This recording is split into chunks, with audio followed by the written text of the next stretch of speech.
What's going on, you guys? It's SnowDrift here, and I am finally back. Most of you did not know, but me and my wife went on vacation for our 1 year wedding anniversary, and we had a really great time. We went down to the Gulf of Mexico and to Gulf Shores, Alabama, and we were able to avoid the Alberto storm. It never really rained on us while we were down there, so we had a really good time, even though it was crazy and it was Memorial Day weekend. But we had a really good time, and so cool. I'm back. I just wanted to tell you that before I get this video started. So this video was actually requested by a subscriber of mine. He commented on some videos, and his name is I'll put his name up on the screen, but his name is Giovanni Marino or Marino, and I don't know if I'm pronouncing that right. Forgive me if I'm not, but he had a question about his cam chain tensioner. And if you guys that have been with me for a long time know that I had a lot of problems with that when I first started modifying and messing around with my bike. And so I had actually filmed the process of putting the manual cam chain tensioner onto my bike, and I filmed that around the middle of August in 2016. And so much like some of the other videos that I posted not too long ago, this video was filmed quite some time ago, but I told him that I would put up a video this weekend explaining how to do it. And I'm going to try and edit this video to the best of my ability and make it easy for you to follow in case you're having an issue with your auto cam chain tensioner as well, which a lot of sport bikes from that particular era have issues with. So I really hope that this video helps you out. And like I said, I'll do my best to edit it in the best way that I can. So I hope it helps you out. If you're new to the channel, please subscribe, especially if the video does help you out. I really appreciate that. And if it does help you, like it and share it with your friends. If you have a friend that has an issue with the same problem, that would be fantastic. And also with your dog. Don't ever forget about the fluffy babies. And if I can find it, I will link the manual cam chain tensioner down in the description. And without further ado, here is a much younger SnowDrift trying to install a manual CCT.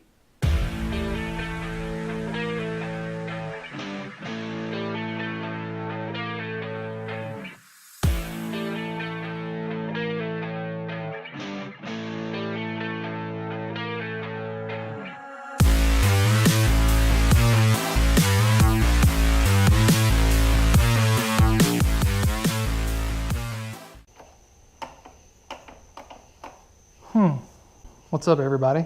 Just got off work not too long ago, and I wanted to show you guys the install of this bad boy right here. I don't know if I mentioned this in my previous videos, but my bike suffers from that very common horrible cam chain tensioner chain slap that a lot of bikes suffer from. Tools for the job: you're going to need a couple wrenches, pack of Allen wrenches, get the fairing off because it's right here, right behind old stickers. Now for the hunt.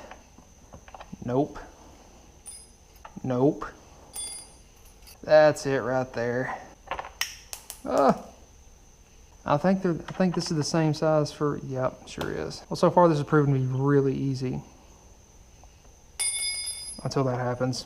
Okay, so basically the idea behind this, the manual cam chain tensioner by APE, which is, I'm pretty sure this one is pretty much just for any, Honda from 2003 and up.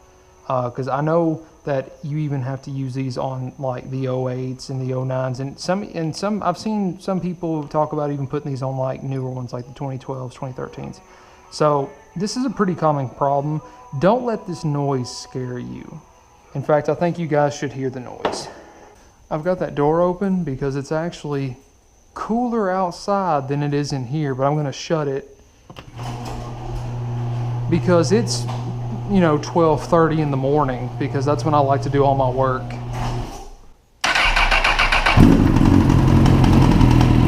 Y'all hear that?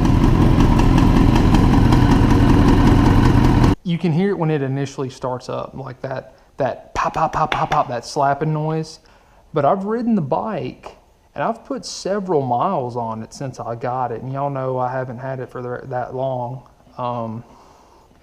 But I put several miles on it since I got it, and it hasn't affected the way the bike runs at all. I mean, startups are kind of scary sounding, but really it's not that bad. And after I get to interstate speed, or even rolling through town at about 40 miles an hour, it's really not that bad.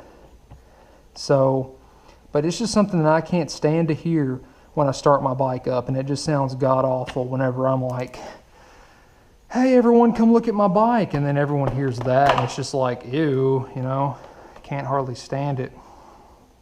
I don't think you have to get this fairing completely off, but basically this is what we're looking at right here, ladies and gents.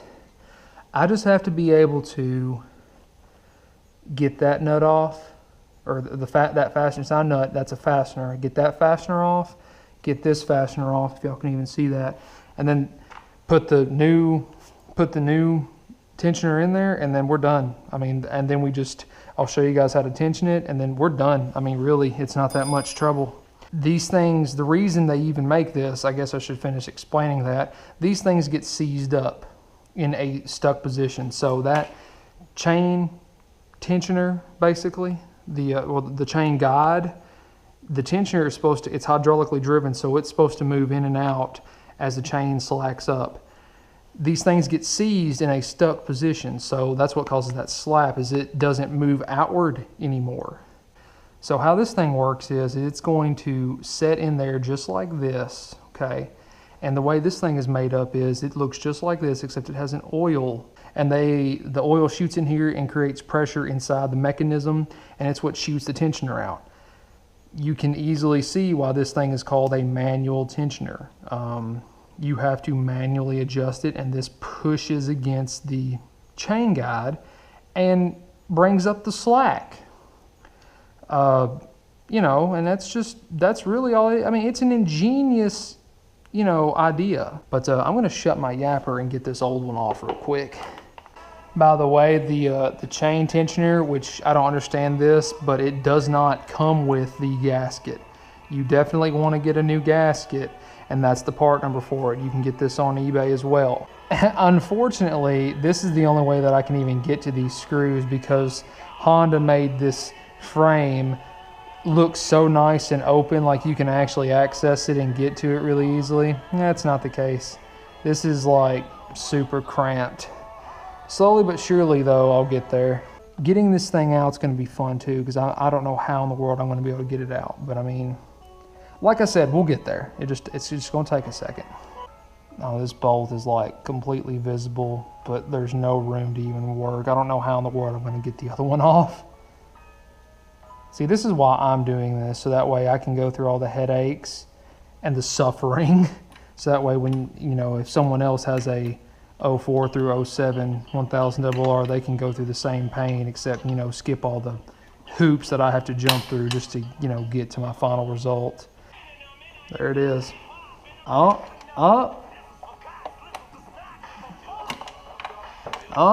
is this gonna work? Like, I can see it sitting on there. Oh, one click, are you kidding? Oh, nice. Okay, that's not working out for me. Maybe this swivel socket will give me just that much more room to work with. But I'm gonna have to go in at a different angle. Maybe if I roll with an extra extension on there, maybe.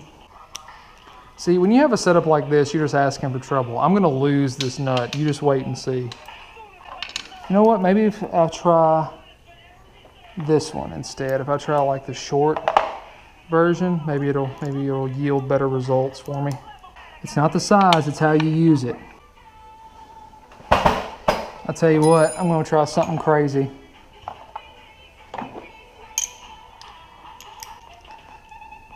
Maybe. I got it out. The two things I can recommend: take this nut out. This one here, take it out. Because on the 04 through 07 CBRs, all this room that it looks like you have, you really don't. So take this nut out. The second suggestion I can give you is take the back bolt out first. Okay, the reason for that is that if you take out the front bolt, when you start taking out the rear bolt, this thing starts backing out on you because of the tensioner. And with it doing that, you start to lose ground as far as your tools are concerned. And the setup I had to use in order to get the back bolt out is I had to use a 3/8 ratchet with a extension, which this extension was kind of unnecessary, just kind of give me that little bit extra room. This extension, an elbow joint, and the 8mm that you need to take it off. And I had to stick it in, just like this, and it just barely worked, but it did work. You don't have to pull the tank.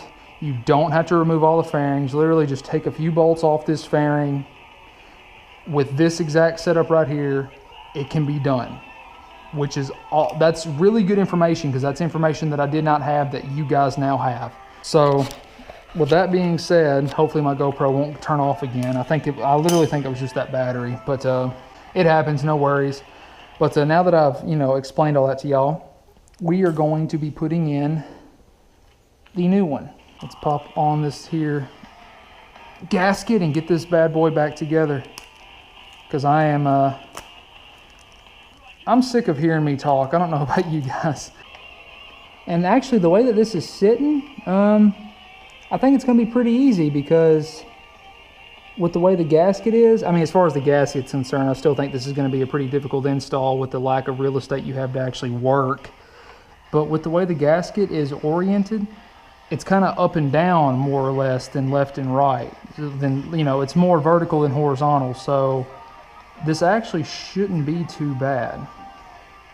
As far as getting the gasket lined up, like I said, it's still going to be difficult, but I mean, not as difficult as I was first thinking it would be. And you don't want to torque down the bolt. Like I've said in past videos, you do not want to torque down the first bolt, because you need a little bit of movement to make sure you get the other bolt lined in and threaded in correctly. You do not want to cross thread this. That's tight enough for me, because this thing still has plenty of play in it, because I can actually hand loosen that. Okay, the gasket is lined up correctly. Now here comes the most difficult part, getting this in and getting it threaded. All right, you guys, this is probably going to be the most important piece of advice I can give you. For the back bolt, I didn't lose it, by the way. I actually went and got my magnet before I even had a chance. That back bolt, where this goes in, I don't want to take any chances. So get yourself a little magnet like this, so that way you got a firm grip on it, but you can also spin it extremely easily. Oh, it's in. Okay, it is threading, which is excellent. I just booped you guys against the bike, sorry. And I don't know the torque spec on this. It's not a lot. They're 8mm, people. Use common sense. All right, I'd say that's tight enough, because that's probably tighter than it should be. But it didn't snap and it didn't cross thread, so I'm pretty content with it. So that is how to install it without doing anything except pulling a few nuts and bolts out of this here fairing, which is good for you guys to know. These are the tools you need. You need whatever size Allen wrench this is. Good luck figuring it out. You need an 8mm wrench, just like this. You need a combination of this length wrench, quarter inch drive wrench with an 8-inch extended deep well socket. And then you need a 3/8 drive extension, knuckle joint, and 8mm socket. Also, if you're not feeling brave, which I definitely wasn't, you need a magnet. Trust me, do it. It'll save you a lot of headache. Okay, and you want to make sure this O-ring is down. I mean, this nut right here is going to move it down, obviously. But, that's your lock nut right there. All right, here we go.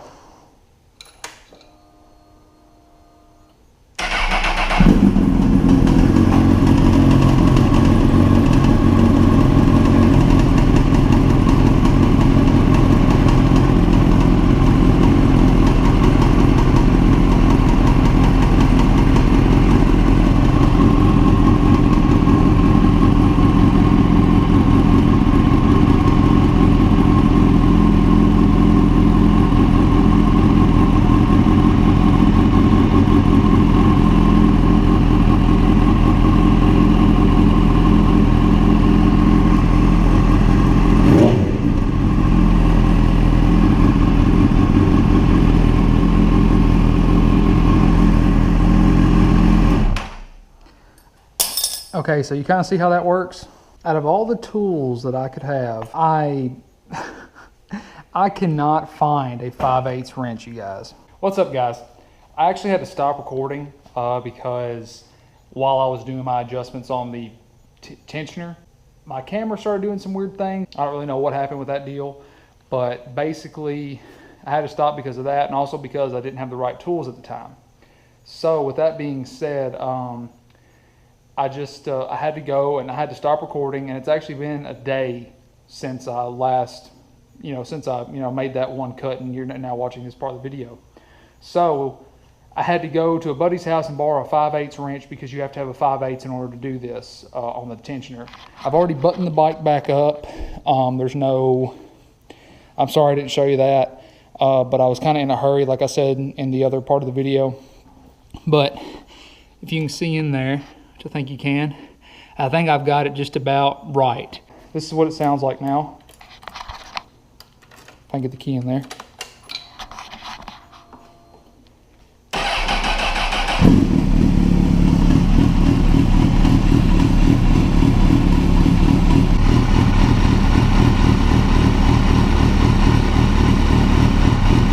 This was a really crappy video, and I'm sorry about that, but I wasn't fully prepared for what I had to do, and I didn't know that I would need that 5/8 wrench, but it got taken care of, and you get the gist of the idea. The only thing I didn't really show was putting the fairings back on, but you saw how I was using that pair of pliers to adjust it. I could not get the very slight and subtle, changes that you could with a wrench, because I was had to bear into it and turn. I couldn't just turn the wrench to make the fine-tuning adjustments I could, like I could with the wrench that I couldn't with the pair of pliers. So it'll be all right. So that's it for this video, you guys. So I'm going to shut up now. Thanks for watching, guys. Bye.